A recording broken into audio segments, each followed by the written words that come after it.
Hi everyone, सभी प्यारे बच्चों का वार्म वेलकम करता हूँ। मेरा नाम है अमन बहल और इन क्लासेस का ऑब्जेक्टिव है बिल्कुल बेसिक लेवल से आपके एग्ज़ाम्स के इंग्लिश को कवर करना। एसएससी हो, बैंकिंग हो, स्टेनो हो, यूपीएससी हो, जो भी एग्ज़ाम आप प्रिपेयर कर रहे हैं उसमें रीडिंग, वोकैब और ग्रामर को कैसे हैंडल करेंगे इस आर्टिकल में इन क्लासेस में आप देखते हैं। आज की क्लास बेस्ड है पूजा खेड़कर के केस पे। इस औरत ने कौन कौन से पैतरे यूज़ किए यूपीएससी में सिलेक्शन लेने के लिए इलीगली, और कैसे यूपीएससी को सुधार करने हैं आर्टिकल में पढ़ेंगे। चलिए, क्लास को इंटरेस्टिंग बनाने के लिए क्लास के अंत में एक क्विज़ होता है। जो भी आप सीखते हैं इस क्विज़ पे आपको अप्लाई करना होता है। सब कुछ मन लगा के सीखोगे तो ग्रामर, वोकैब और कॉम्प्रिहेंशन में आपको 10 में से 10 जो है मार्क्स मिलेंगे। सॉल्यूशंस क्विज़ के क्लास के लास्ट में करवाते हैं आपको। आइए पूरे मन से लेक्चर को शुरू करें।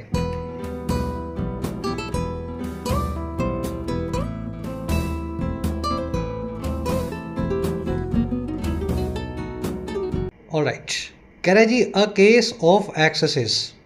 देखिए, एक्सेस वर्ड आपने सुना होगा और आप बहुत यूज़ भी करते हैं। जैसे मेरे पास थोड़े से पैसे एक्सेस हैं, यानी ज़्यादा हैं। मुझे चाहिए 100 रुपये, मेरे पास 120 रुपये, तो 20 रुपये जो एक्स्ट्रा हैं उनको हम एक्सेस बोल देते हैं। अब ये जो एक्सेस एक्स्ट्रा के लिए यूज़ होता है, उसके अलावा भी एक्सेस का एक और मीनिंग है। ज़्यादती जो बोलते हैं ना, ज़्यादती, उसको भी अंग्रेजी में एक्सेस बोला जाता है। समझ पा रहे हो? जैसे किसी के साथ कोई ज़्यादती आपने कर दी, कहनी एक थी आपने 3 सुना दी, तो ऐसी ज़्यादतियों के लिए भी एक्सेस वर्ड का इस्तेमाल होता है। कह रहे जी ये केस है ज़्यादतियों का, ज़रूरत से ज़्यादा गैर कानूनी कामों का, है ना। पूजा खेड़ करने जो किए हैं, on the Puja Khedkar case की बात हो रही है। तो एक्सेस वर्ड का मतलब जो एक्स्ट्रा हो या फिर किसी भी जगह की गई ज़्यादती हो, दोनों जगह ये वर्ड यूज़ होगा। चलिए टाइटल पैराग्राफ देखते हैं। कह रहे जी Pooja Khedkar's entry in civil service calls into question the recruitment process. कह रहे पूजा खेड़कर की जो एंट्री है, जो प्रवेश है सिविल सेवाओं में, ये सवालों के दायरे में रखता है। कॉल्स इनटू क्वेश्चन करता है। कॉल का मतलब बुलाना या लाना, इनटू क्वेश्चन यानी सवालों के दायरे में। तो इनकी एंट्री ही सवालों के दायरे में ले आती है यूपीएससी की रिक्रूटमेंट की प्रोसेस को, जिस तरीके से यूपीएससी अपना एग्ज़ाम करवाता है और लोगों को रिक्रूट करता है। समझ गए? एंट्री सब्जेक्ट है, कॉल्स इनटू क्वेश्चन ये फ्रेजल वर्ब है, या इसको फ्रेज मान लें, ये इसकी वर्ब है। किसी भी चीज़ पे सवाल खड़े करने के लिए उसको कॉल इनटू क्वेश्चन किया जा सकता है। चलिए अब आगे बढ़ेंगे। पढ़ने में ज़्यादा मुश्किल नहीं है, लेकिन वोकैब थोड़ी सी हैवी है। इस आर्टिकल की सारी वोकैब पे नज़र डालते हैं शुरू में ही, ताकि इसको बिना डिस्टर्बेंस के स्मूथली पढ़ सकें। क्लास का एक लाइक और एक शेयर अगर आपको लगता है बनता है तो ज़रूर से दिया करो। आपके छोटे छोटे लाइक्स, छोटे छोटे शेयर जो हैं, फ्री ऑफ कॉस्ट तरीका है इस चैनल को सपोर्ट करने का। आपके एग्ज़ाम की प्रिपरेशन का इंपॉर्टेंट हिस्सा है मॉक टेस्ट लगाना। पहले आप सीखते हैं, फिर उसको टेस्ट करते हैं मॉक टेस्ट की फॉर्म में। और मॉक टेस्ट के लिए मैं आप सभी को रेकमेंड करता हूँ टेस्टबुक.com। अकेला ऐसा प्लेटफॉर्म है जिसमें आपको क्वालिटी और क्वांटिटी दोनों मिल जाती है। एक सिंगल मॉक टेस्ट पास में SSC, banking, railway, defence, steno, EPFO सारे एग्जाम्स के मॉक टेस्ट जो हैं कवर्ड है। प्रीवियस ईयर पेपर्स भी मिल जाते हैं आपको सभी एग्जाम्स के, उनको भी मॉक टेस्ट की फॉर्म में इसी पास में आप लगा सकते हैं। एसएससी, सीजीएल, सीएचएसएल के नए previous year papers, mock test सबके सब इस पास में आ चुके हैं। सेल के दौरान 527 में आप इसको बाय कर सकते हैं। बाय करने के लिए कमेंट सेक्शन में जाएं, आपको मिलेगा टेक्स्ट बुक का लिंक। जो भी प्राइस दिखाए उस पर कूपन कोड लगाना है YT10, आपका प्राइस घट के हो जाएगा 527 रुपये। चलिए, पास की अगर ज़रूरत है तो सेल के दौरान अपना पैसा ज़रूर सेव करें इस कूपन का इस्तेमाल करके YT10। ऑलराइट, वोकैब शीट है अपनी, थोड़ा जूम इन कर रहा हूँ। शुरू करेंगे अबॉमिनेबल से। देखिए, बहुत जो गंदी चीज़ होती है ना, जिसके नाम से आपको नफरत हो, जिसका नाम लेते ही मुंह का स्वाद बिगड़ जाए, ऐसी चीज़ों को अंग्रेजी में अबॉमिनेबल या इन सभी वर्ड से बताया जाता है। Gruesome, macabre, repugnant, heinous, egregious, vicious, abhorrent। Child rape is the most abominable crime. Child rape जो है सबसे खराब क्राइम्स में से क्राइम है एक, या सबसे भीषण जो है गुनाहों में से एक गुनाह है। चलिए, ये वर्ड आर्टिकल में जहाँ आएगा वहाँ आपकी नज़र फिर से इसकी तरफ खींचेंगे। अगला वर्ड है अपने पास कनाइव। कनाइव का मतलब होता है किसी के खिलाफ कोई प्लानिंग करना या षड्यंत्र रचना, है ना, किसी के खिलाफ जो है, समझ गए ना, कोई प्लॉटिंग करना, कोई इस तरह की कॉन्स्पिरेसी करना। Some policeman connived with the prisoners and help them escape the custody. कुछ पुलिसमैन ने, पुलिस वालों ने कनाइव किया या षड्यंत्र रचा प्रिजनर्स के साथ, जेल में रहने वाले बंदियों के साथ, और मदद किया उनको कि वो कस्टडी से भाग सकें। तो किसी के साथ जब आप इस तरह से सीक्रेटिवली कोई प्लान बनाते हो तो उसको कनाइव करना बोलते हैं। तो ये वर्ड कनाइव अब आर्टिकल में देखेंगे। अगला वर्ड है रेकन। देखिए रेकन वर्ड के दो मीनिंग्स हैं। पहला मीनिंग होता है किसी चीज़ को समझना, कैलकुलेशन के साथ में, दिमाग में सोचना कि ऐसा है, चलो ऐसा हो जाएगा। आज गर्मी 45 है, कल 44 थी, तो कल ज़रूर ही गर्मी 46 होने वाली है। ये जो आप कैलकुलेशन करते हो ना, मेंटल कैलकुलेशन, ये कैलकुलेशंस को करने को अंग्रेजी में बोलते हैं रेकन करना। और इसका दूसरा मीनिंग होता है किसी चीज़ को मान लेना, अज्यूम कर लेना, again based on the basis of calculation. चलो मैं यूज़ करके दिखाता हूँ सेंटेंस में इस वर्ड को। It is reckoned that India's economy will be second largest by 2050। ऐसा माना जाता है या ऐसा कैलकुलेशन के हिसाब से समझा जाता है कि भारत की इकॉनमी दुनिया की सबसे दूसरी बड़ी इकॉनमी होगी 2050 तक। चाइना के बाद इंडिया सेकंड नंबर इकॉनमी होगी। अब रेकन वर्ड का क्या मीनिंग हुआ? आपने कैलकुलेट किया, पूरा अंदाज़ा लगाया, फिर एक समझ और अंडरस्टैंडिंग आई, आपने मान लिया कि भारत की इकॉनमी दूसरी सबसे बड़ी होगी। तो ये वर्ड थोड़ा खास है, ध्यान देना इसमें।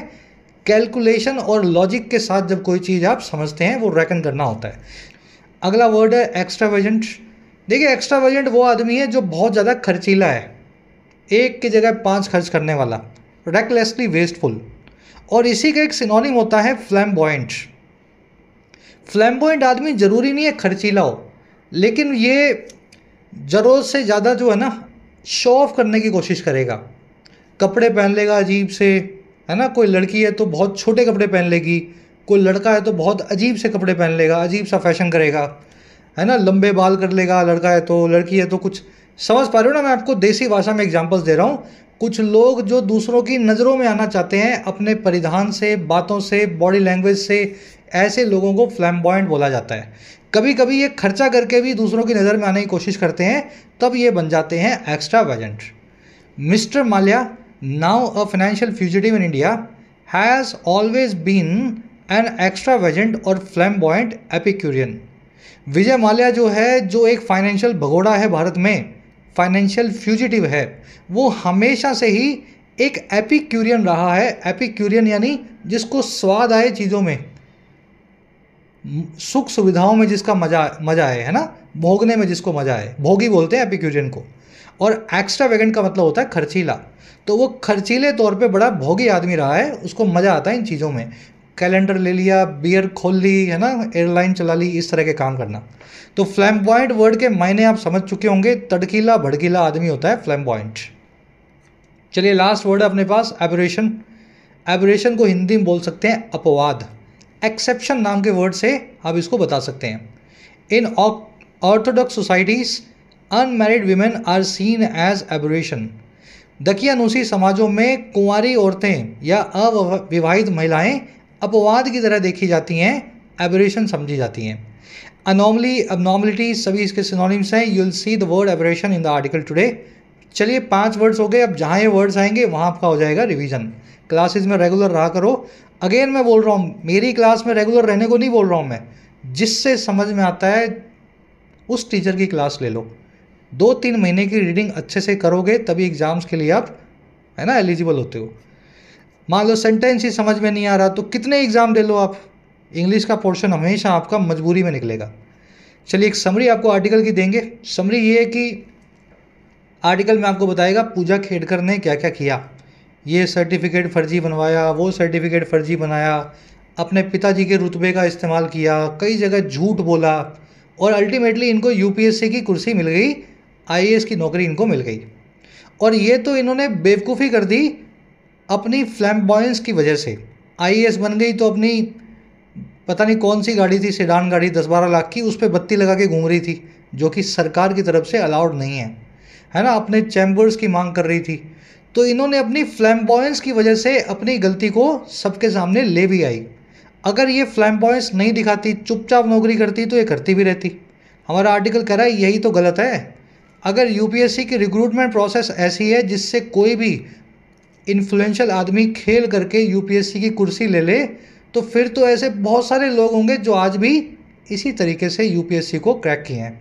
यूपीएससी को ध्यान देना होगा इस चीज़ पे और पुराने सारे केस खोलने चाहिए जो डिसेबिलिटी सर्टिफिकेट लगा करके लोग यूपीएससी में आए हैं, खास करके उन लोगों के।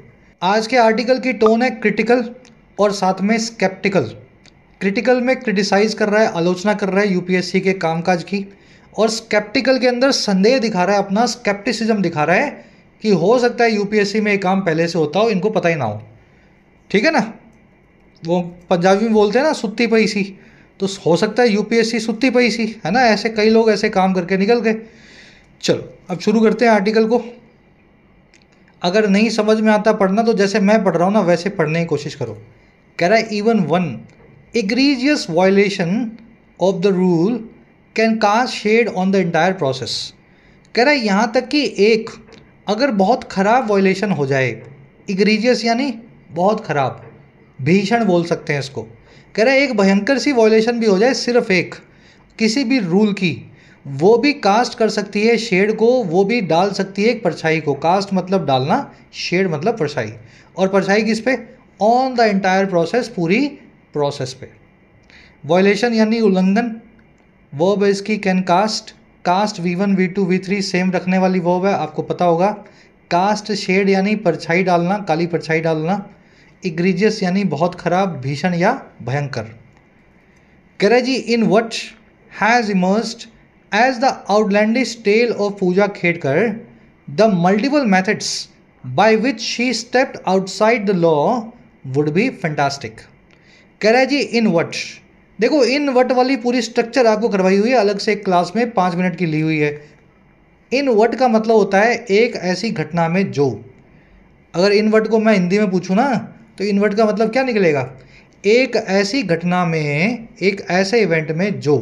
अब वो जो क्या है वो आगे बताएगा। कह रहा है एक ऐसी घटना में इन वट जो निकल करके आई, इमर्ज हुई है एक बहुत ही अजीब सी कहानी के तौर पे। आउटलैंडिश मतलब हमारी लैंड की नहीं है, किसी और ग्रह की है, मंगल ग्रह की, आउटलैंड की है, बहुत अजीब है। कह रहे एक ऐसी घटना में जो बहुत ही अजीब सी कहानी बन गई है, और कहानी बनी है पूजा खेड़कर की। कह रहा है इसमें हुआ क्या? कह रहा है कई जो मेथड्स थे, मल्टीपल मेथड्स थे, तरीके थे जिनसे बाय विच इन्होंने स्टेप आउटसाइड किया, इन्होंने कदम बाहर रखा कानून के दायरे के, लॉ के। कह रहे वो मेथड्स बहुत फैंटास्टिक होते, बहुत ही शानदार होते। अच्छा कब शानदार होते भाई, कब होते शानदार? कह रहा है वो फैंटास्टिक तब होते if they had not been proven true, अगर वो प्रूव ना हुए होते सच। समझ पाए? अगर पूजा खेड़कर की कहानी ना निकली होती तो जिन तरीकों से इन्होंने अपना काम साधा है वो तरीके तो अपने आप में सुपर हिट होते, है ना। ये तो खुद ही अपना जो है बोल बाल के इन्होंने खुद का नुकसान कर लिया अपने फ्लैम्बॉयंट एटीट्यूड की वजह से। तो वो मेथड्स बहुत फैंटास्टिक होते अगर पूजा खेड़कर ना पकड़ी जाती। सेंटेंस का मीनिंग ये है। चलिए कॉम्प्लिकेटेड सेंटेंस मीनिंग आपने निकाल लिया। वट की वर्ब है हैज़ इमर्ज्ड। इन वट मैंने आपको बता दिया, एक ऐसी घटना में जो, है ना। इसको ऐसे मीनिंग इसका रखोगे तो याद रहेगा। आउटलैंडिश मतलब आउट की लैंड का है, धरती का नहीं है, किसी और ग्रह का है। बहुत अजीब कोई चीज़ को बोलते हैं आउटलैंडिश। टेल यानी कहानी। मल्टीपल मेथड्स की वर्ब है वुड बी, और शी की वर्ब है stepped. She stepped outside the law, ये कानून के दायरे से बाहर निकली। दे की वर्ब है had not been proven, if से लगा हुआ है, थर्ड कंडीशनल बना हुआ है।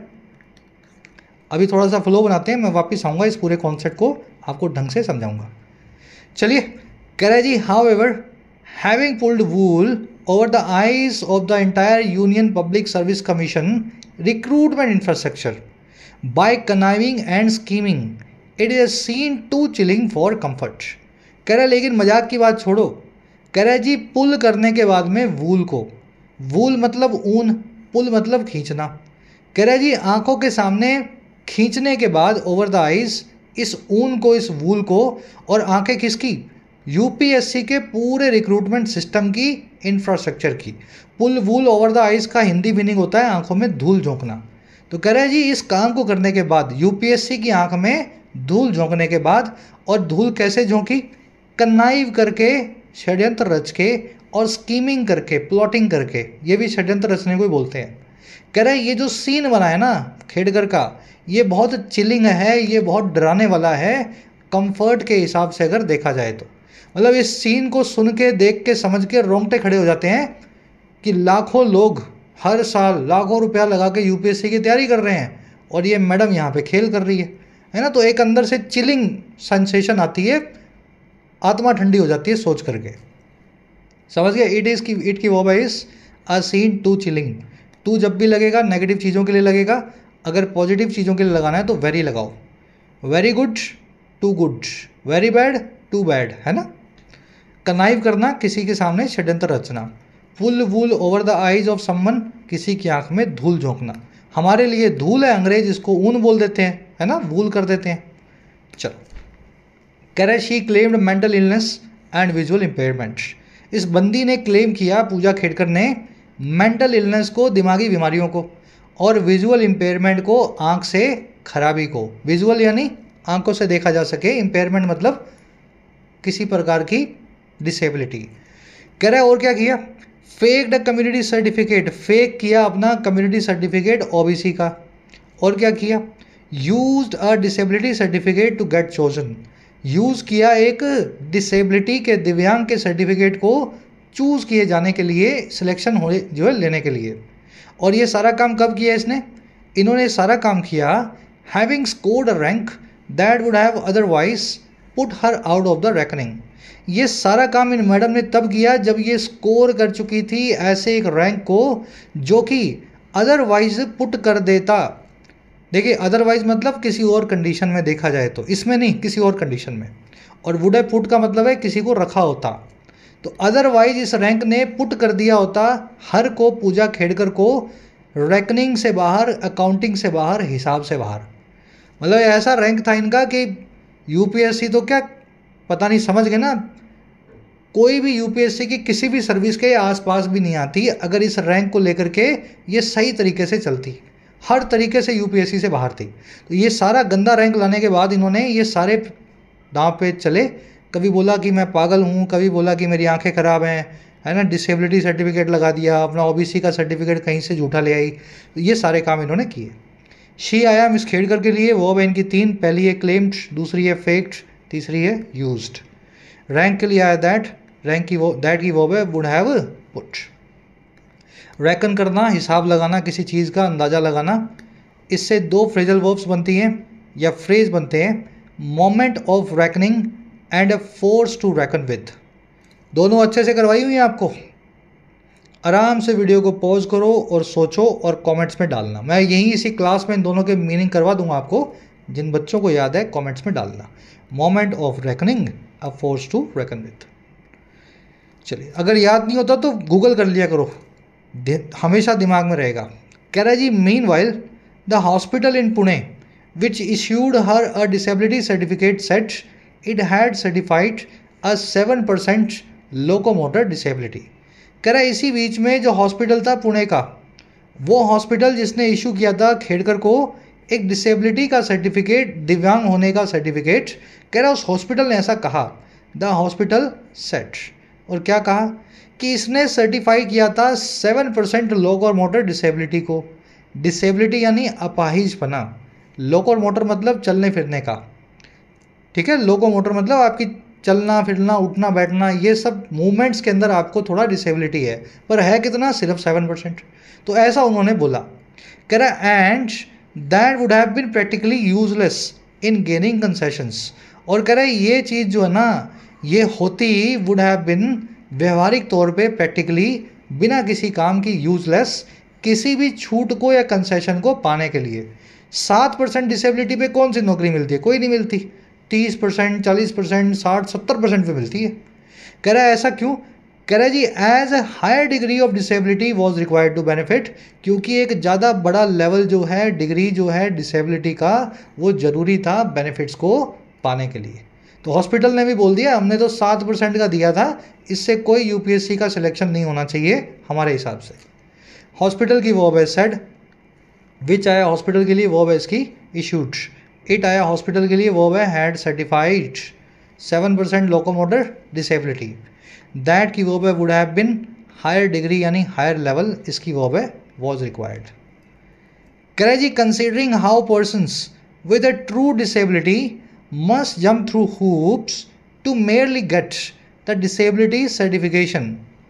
Her ease of getting the certificate while faking disability raises the question.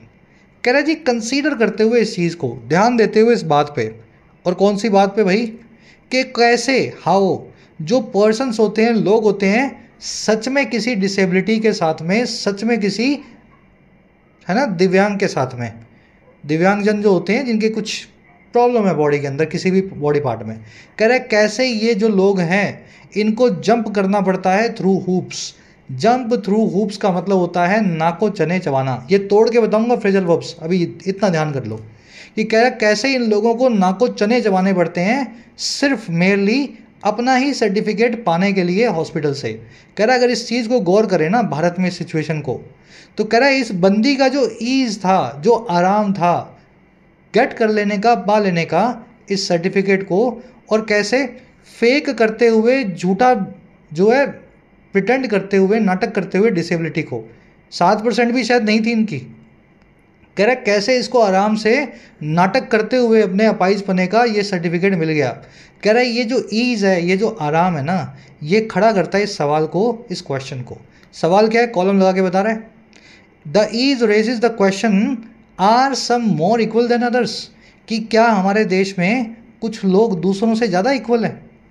तंज कस रहा है, संविधान क्या बोलता है, आर्टिकल 13, 14, 15, 16, 20 सब इक्वल है, जाति के, धर्म के, कास्ट के, क्रीड के, जेंडर के।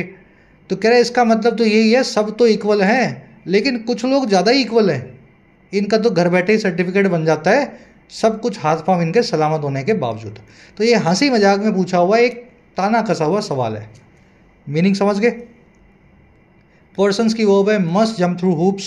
देखिए हूप क्या होता है, बास्केटबॉल का जो बास्केट होता है ना, जिसमें बास्केट डाली जाती है, इसको बोलते हैं हूप। अगर आप जंप थ्रू हूप्स कर रहे हैं तो आप कुछ ऐसा काम कर रहे हैं जो बहुत मुश्किल है और बहुत अननेसेसरी है। आपको यहाँ से वहाँ जाना है, लेकिन आपको चलने की बजाय मैं बोलूँ कि भाई कूद के जाना, इस हूप से कूद, फिर अगले हूप पे कूद, फिर मतलब ऐसा काम आपसे करवा रहा हूँ, नाको चने चबवा रहा हूँ, जो ज़रूरत नहीं है उतना भी आपसे करवाया जा रहा है। ठीक है, तो इस तरीके से डिसेबल्ड लोगों को भी नाको चने चबवा देता है देश जब उनका सर्टिफिकेट इशू करने की बात हो। इस बंदी को घर बैठे मिल गया। ईज की वर्ब है, आराम की वर्ब है रेजिस, सम की वर्ब है आर। क्वेश्चन वाला सेंटेंस है, इंट्रोगेटिव है, तो आपको हेल्पिंग वर्ब को सब्जेक्ट से पहले रखना है। ठीक है, इन्वर्जन बोलते हैं इसको।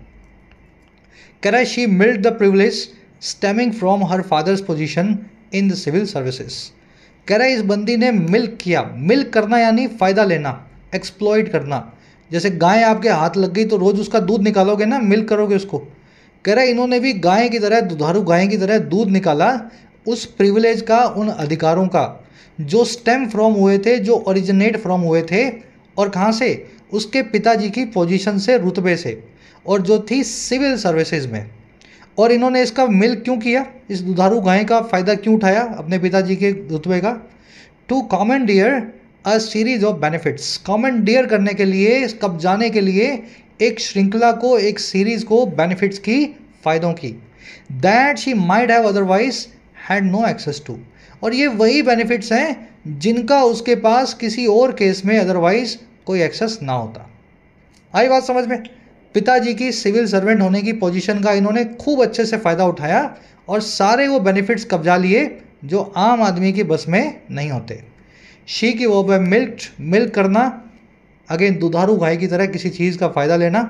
Stem from, originate from, arise from, eminent from, किसी भी चीज़ का कहीं से निकल करके आना।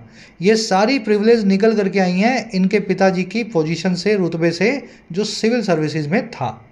कॉमेंडियर करना, किसी चीज़ को कब्जे में लेना। चलिए, कह रहा है जी contributing to her infamy is her fabricated OBC certificate. कह रहा है कंट्रीब्यूट करने वाला इनकी बदनामी में, इनफमी में, फेमस से फमी बनाए और इनफेमस से इनफमी बनाए, इनफमी यानी बदनामी। कह रहे हैं इनके कलंक में कंट्रीब्यूट करने वाली चीज़ जो है वो है इनका फैब्रिकेटेड या झूठा ओबीसी का सर्टिफिकेट। सर्टिफिकेट भी झूठा है ओबीसी का, बताओ। कह रहा है जी कैसे किया इन्होंने काम, using multiple identities to write the test. Use करने का जो इनका काम है, अलग अलग आइडेंटिटीज को टेस्ट को राइट करने का। Claiming falsely that her parents were divorced. Claim करने का काम जो है गलत तरीके से कि उसके माता पिता डिवोर्स्ड हैं। और क्यों?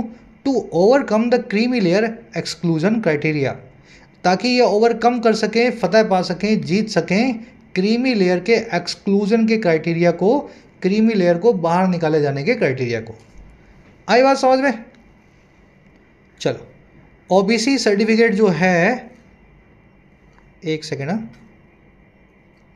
ये आपका सब्जेक्ट यहाँ पे, ठीक है, सेंटेंस इन्वर्टेड है और वर्ब है इसकी is. OBC certificate is contributing to her infamy, ठीक है ना। कभी कभी आर्टिकल ऐसे सेंटेंस को ऐसा उल्टा लिख देते हैं एडिटर, अगर आप सीधे लिखना चाहते हैं तो भी लिख सकते थे। आगे यूजिंग, ये सब जो है claiming, present participle simultaneous action है।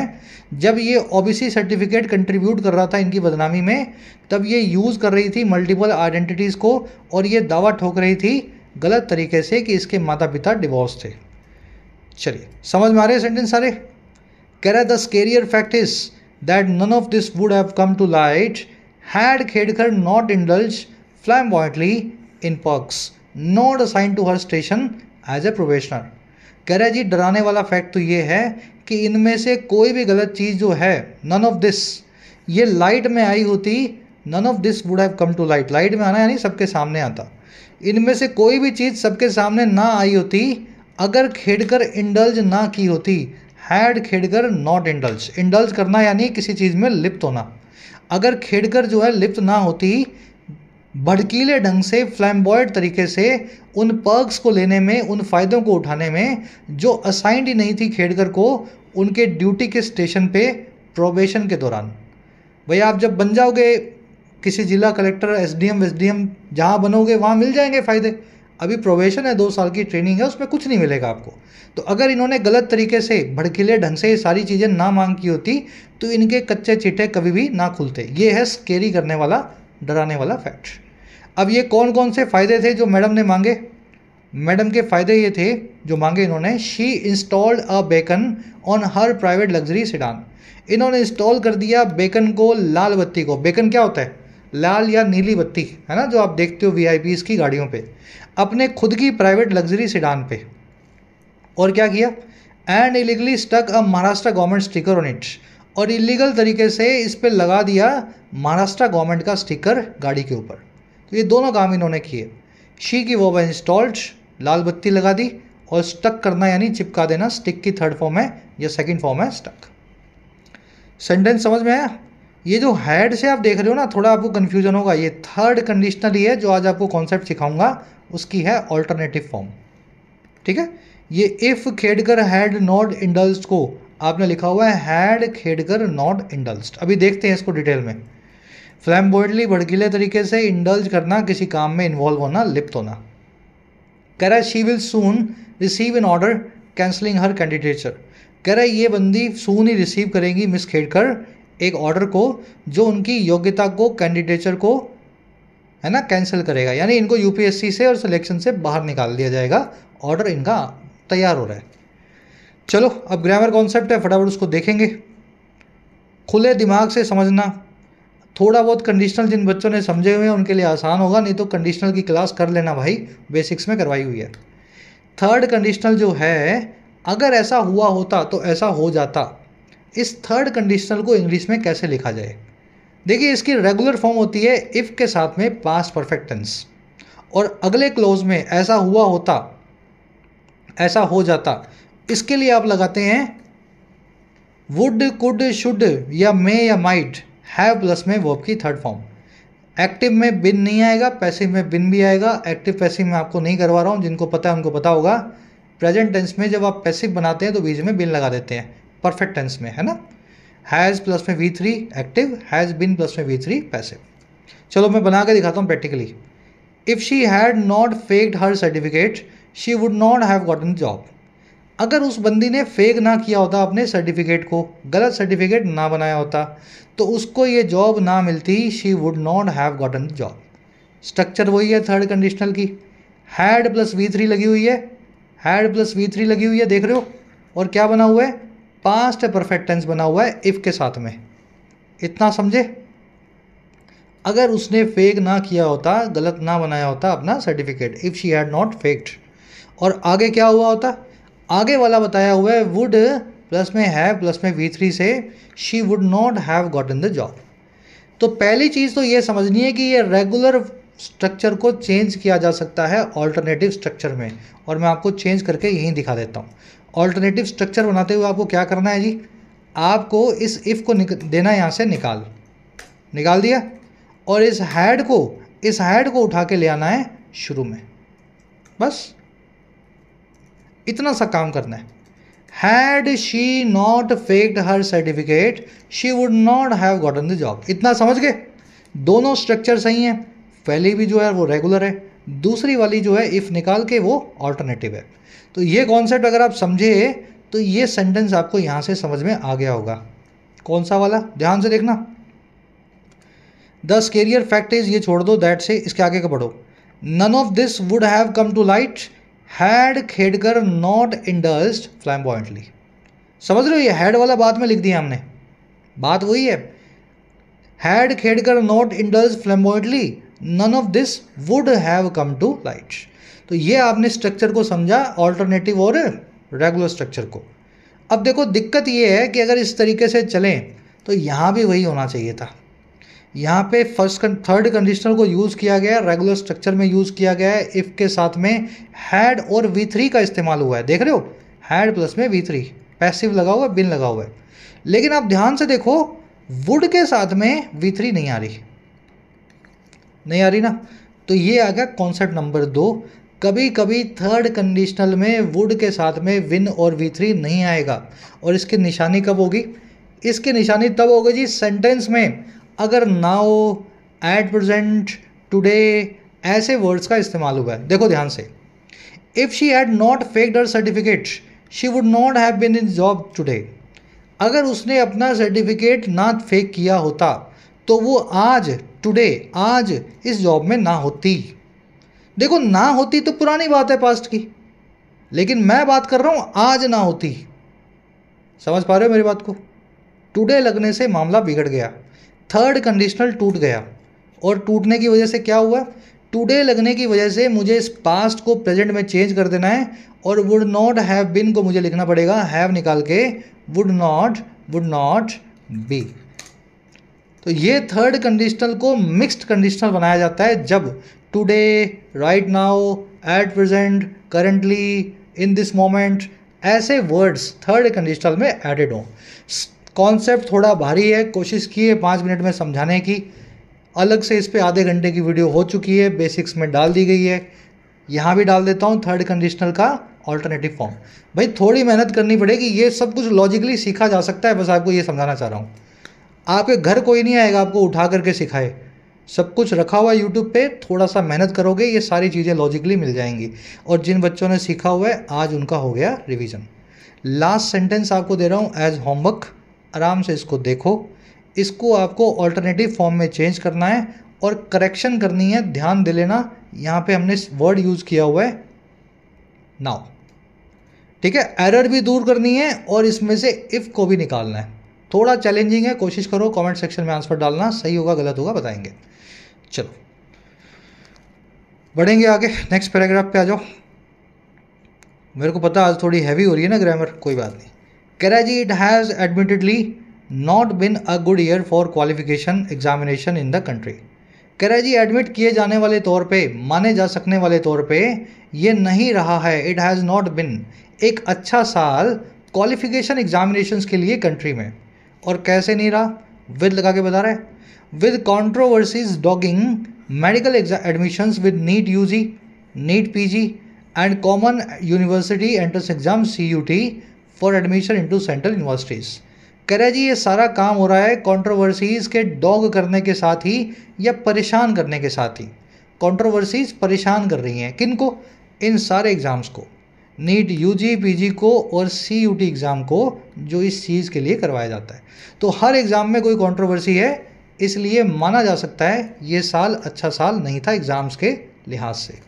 इट की verb has not been, perfect tense लगा हुआ है, एडमिटेडली एक एडवर्ब है, ना माने जा सकने वाले तौर पे, एडमिट किए जा सकने वाले तौर पे। डॉग करना, किसी चीज़ को परेशान करना, जैसे आपके पीछे डॉगी लग जाता है ना, कैसे परेशान करता है आपको, वहीं से इस वर्ब को निकाला गया है, डॉग करना। कह रहे जी there is no merit in arguing that she might just be one aberration. कह रहे जी कोई मेरिट नहीं है, कोई दम नहीं है इस आर्ग्यूमेंट को करने में, इस बात को कहने में कि ये जो बंदी है खेड़कर, ये हो सकता है सिर्फ एक अपवाद। कह रहा है जी ये अपवाद है, खेड़कर के अलावा कोई और ऐसा नहीं किया है। कह रहा है ऐसी आर्गूमेंट में कोई दम नहीं है। और क्यों? Because her excesses and those of her parents have happened as the UPSC remained completely oblivious and unable to detect fraud. क्योंकि इनके जो एक्सेसेस थे खेड़कर के, जो ज्यादतियाँ इन्होंने की और इनके पिताजी ने की, माता जी ने की, इनके पेरेंट्स ने की, कह रहे दोज ऑफ हर पेरेंट्स, कह रहे ये हुए हैं तब एज जब यूपीएससी बना रहा पूरे तरीके से ऑब्लिवियस यानी अनजान, बेखबर, और पूरे तरीके से असक्षम यानी अनेबल डिटेक्ट करने में, पकड़ने में इनके फ्रॉड को। मतलब यूपीएससी को भनक भी नहीं लगी। ये तो खेड़कर ने खुद अपने कर्मों से बताया यूपीएससी को, मैं ऐसे आई हूँ। तो हम ऐसा कहने में कोई दम नहीं है इस बात में कि खेड़कर एक अपवाद है। देखने में लगता है कि इनके पहले और इनके बाद काफ़ी लोग आए गए होंगे इसी तरीके को यूज़ करके। समझे सेंटेंस का मीनिंग? मेरिट का मतलब होता है दम, किसी चीज़ के अंदर क्वालिटी। इसकी वर्ब है इज, शी की वर्ब है माइट बी, एबरेशन यानी अपवाद, करवाया था ना ये वर्ड। हर एक्सेसिस और दोज आया एक्सेसिस के लिए इनके पेरेंट्स के। याद होगा आपको दैट और दोज का इस्तेमाल कब होता है? जब एक ही वर्ड को दूसरी बार यूज़ करना हो तो आप सिंगुलर के लिए दैट और प्लूरल के लिए दोज। तो दोज यहाँ पे एक्सेसिस के लिए आया इनके माता पिता के। दोनों की वर्ब है हैव हैपेंड, यूपीएससी की वर्ब है रिमेंड। ऑब्लिवियस होना, बेखबर होना, अनजान होना किसी चीज़ से। ऑब्लिवियस के बाद टू लगा के बताएं जिस भी चीज़ से आप अनजान या बेखबर हैं। कह रहा है दिस इज़ नॉट एक्सक्यूजेबल, ये चीज़ माफ़ी लायक नहीं है, यूपीएससी को इस चीज़ के लिए माफ़ नहीं किया जा सकता। कह रहा है the government now needs to ensure that the entire competitive exam system receives a thorough overhaul. कह रहा है सरकार को अब ज़रूरत है इस चीज़ को पक्का या सुनिश्चित करने की, इंश्योर करने की कि पूरा जो कॉम्पिटिटिव एग्ज़ाम सिस्टम है देश का, उसको मिले, रिसीव करे वो एक डिटेल्ड, एक थोरो ओवरहॉल को, कायाकल्प को, मरम्मत को। ओवरहॉल मतलब टोटल एकदम रीऑर्गेनाइजेशन, हर चीज़ का, समझ गए ना, नए सिरे से हो जाना। तो ये ज़रूरत है सरकार पूरे देश में करवाए। गवर्नमेंट की वर्ब है नीड्स, कॉम्पिटिटिव एग्ज़ाम सिस्टम की वर्ब है receives. Administrators and systems must be gullible or unequipped to meet new challenges thrown up by the contestants and emerging technology। कह रहे जो एडमिनिस्ट्रेटर है और जो सिस्टम है, एग्ज़ाम करवाने वाले हैं और एग्ज़ाम में इस्तेमाल होने वाली जो टेक्नोलॉजी है, ये मस्ट नॉट भी, इनको नहीं होना चाहिए बहुत भोला, बहुत अनजान, बहुत गुलिबल। गुलिबल मतलब एकदम सीधा साधा भोला वाला, और या फिर बहुत अनइक्विप्ड, बहुत ही समझ गए ना, जो पूरे तरीके से टेक्नोलॉजी से लैस नहीं है, इक्विप्ड नहीं है। तो बहुत भोला भी नहीं होना है और बहुत सादा भी नहीं होना है। और क्यों? नए चैलेंजेस से मीट करने के लिए, चुनौतियों से निपटने के लिए जो थ्रोन अप होती हैं, इंट्रोड्यूस्ड होती हैं कैंडिडेट्स के द्वारा, एग्ज़ाम देने वाले बच्चों के द्वारा, और उभरती हुई टेक्नोलॉजीज़ के द्वारा। तो सब कुछ नया नया हो रहा है, सब कुछ हाईटेक हो रहा है, तो एग्ज़ाम करवाने वाले को और सिस्टम को भी हाईटेक करना ज़रूरी है। एडमिनिस्ट्रेटर्स एंड सिस्टम दोनों की वर्ब है मस्ट नॉट बी। वो चैलेंजेस जो थ्रोन अप है, यहाँ वर्ब की थर्ड फॉर्म है, फ्रेजल वर्ब लगी हुई है, थ्रो अप, किसी चीज़ को इंट्रोड्यूस करना, थ्रो अप करना। गुलिबल का मतलब होता है भोला वाला, सीधा साधा। इसके लिए नाइव, ट्रस्टिंग, अनसस्पेक्टिंग, ये सारे वर्ड्स यूज़ होते हैं। गुलिबल के लिए एक ईडियम भी हमारे पास, babe in the woods. Babe मतलब बच्चा, वुड्स मतलब जंगल, छोटा सा बच्चा जो जंगल में फंसा हुआ है, कैसा होगा वो? जंगली जानवरों के लिए तो भोला वाला बच्चा हो गया ना, जिसको कुछ नहीं पता। तो जंगल में रहने वाले मतलब भोले वाले आदमी को इस ईडियम से आप बता सकते हैं babe in the woods. Gullible की स्पेलिंग देख लेना। कह रहे जी meanwhile with this incident as the peg the government must cast its eye on the disability certification process. कह रहे जी इसी बीच इस इंसिडेंट को एक पैग बनाते हुए, खूंटी बनाते हुए, भाई इंसिडेंट है इसको खूंटी बना लो, इस पर लटक जाओ। कह रहे इस इंसिडेंट को खूंटी बना के लटकते हुए सरकार को अब कास्ट करना पड़ेगा अपनी नज़र को, डालना पड़ेगा अपनी आई को, और किस पे, डिसेबिलिटी सर्टिफिकेशन की प्रोसेस पे। और कैसे, मेक श्योर करते हुए, इस चीज़ को पक्का करते हुए कि जो जेन्युइन एप्लीकेंट्स हैं, जो सही में अप्लाई करने वाले लोग हैं, वो फेयरली डेल्ट विद होते हैं, उनको सही तरीके से डील विद किया जाता है, निपटा जाता है। जो डिसेबल्ड है उसको डिसेबिलिटी का फ़ायदा मिले, जो नहीं है उसको ना मिले। तो इस चीज़ को खूंटी बना लो, इस केस को, और इस पर लटक जाओ, और सभी डिसेबिलिटी प्रोसेस वाले जो केसेस हैं उनको एक एक करके खंगालो। गवर्नमेंट की वर्ब है must cast, cast its eye मतलब अपनी नज़र डालना। एप्लीकेंट्स की वर्ब है are fairly dealt with, deal with करना, किसी से निपटना। पैसिव वॉइस लगा हुआ है, आर के बाद में वर्ब की थर्ड फॉर्म लगी हुई है डेल्ट विद। चलो रैप अप करेंगे क्लास को। लास्ट में थोड़ा सा इजी था, वैसे आज का आर्टिकल इजी तो बिल्कुल नहीं था, है ना, ओवरऑल देखा जाए तो ग्रामर के या वोकैब के हिसाब से। अब अपने क्विज पे आ जाओ। कह रहा है जी ऑथर की टोन क्या है पूजा खेड़कर के कर्मों को लेकर के, इनके माता पिता की हरकतों को लेकर के। क्या ये टोन सिंपैथेटिक है, इनडिफरेंट है, क्रिटिकल है या अप्रूविंग है? आज टोन वाला जानबूझ करके रखा है मैंने, कोशिश करो एक बार आंसर निकाल लेंगी। चलो वीडियो को पॉज करके खुद अपना आंसर पहले निकालना है। सिंपैथेटिक मतलब सहानुभूतिपूर्ण, अप्रूविंग मतलब समर्थन करने वाली, इनडिफरेंट मतलब कोई फ़र्क ना पड़ने वाली, और क्रिटिकल मतलब आलोचना भरी। तो इनकी टोन जो है वो आलोचना भरी है पूजा खेड़कर को लेके, ना तो सपोर्ट कर रही है खेड़कर को, ना संवेदना दिखा रही है उनके लिए, सिंपैथी दिखा रही है, ना उनके लिए इनडिफरेंस दिखा रही है। इनडिफरेंस क्या होता है, हमें क्या, खेड़कर जो करे हमें क्या लेना। तो ऐसी टोन भी नहीं है इस आर्टिकल की, आंसर जो बनेगा वो बनेगा बी। कह रहा है जी what is the primary concern raised by the author regarding Pooja Khedkar case. Pooja Khedkar के केस के नाम पे कौन सा सबसे बड़ा चिंता जो है आर्टिकल में जाहिर किया गया है? कौन सी ऐसी चिंता है इस ऑथर को जो खाया जा रही है इस आर्टिकल के एडिटर को?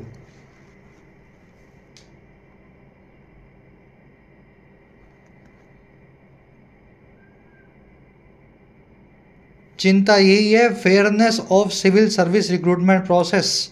सिविल सर्विसेज के अंदर फेयरनेस हो, गलत हथकंडे बना करके कोई आदमी आपका कलेक्टर, एसडीएम या तहसीलदार ना बनाओ। समझ गए ना? तो सी आपका आंसर बनेगा। फ्रीक्वेंसी की बात नहीं हो रही, हालांकि फ्रीक्वेंसी ये डी भी आंसर बन रहा है काफ़ी हद तक, लेकिन प्राइमरी कंसर्न जो है ना वो है fairness.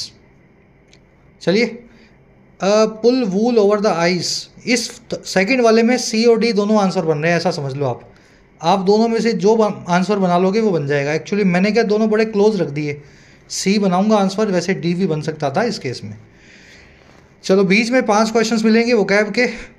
Pull wool over the eyes, jump through hoops, stem from phrasal verb पूछी है, कॉमेंडियर नाम का वर्ड का मीनिंग पूछा है, और बेव इन द वुड्स ईडियम का मीनिंग पूछा है। ठीक है, सारे करवाए हुए आपको, खुद से ट्राई देना है। फर्स्ट कमेंट में इसी वीडियो के नीचे आंसर रखे हुए हैं, उस फर्स्ट कमेंट से अपने आंसर्स को चेक कर लेना, मैच कर लेना। लास्ट में 3 एरर्स मिलेंगी, पहली मिल सकती है आपको इस वर्ड की वजह से, दूसरी मिल सकती है इस वर्ड की वजह से, और तीसरी आपको ज़रूर मिलेगी, कहाँ मिलेगी यार, चलो तीसरी आपको इस वर्ड की वजह से मिलेगी।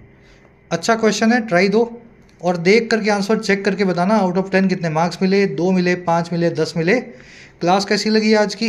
डिटेल में जाते हैं अपने, सब कुछ समझ में आता है, लास्ट तक देखते हो तो लिखा करो सर पीडी, पूरा देख लिया मैंने पीडी, और इंटरेस्टिंग भी लगा सर पीडीआई, ताकि ऐसी डिटेल्स के साथ में क्लासेस को लाया जा सके।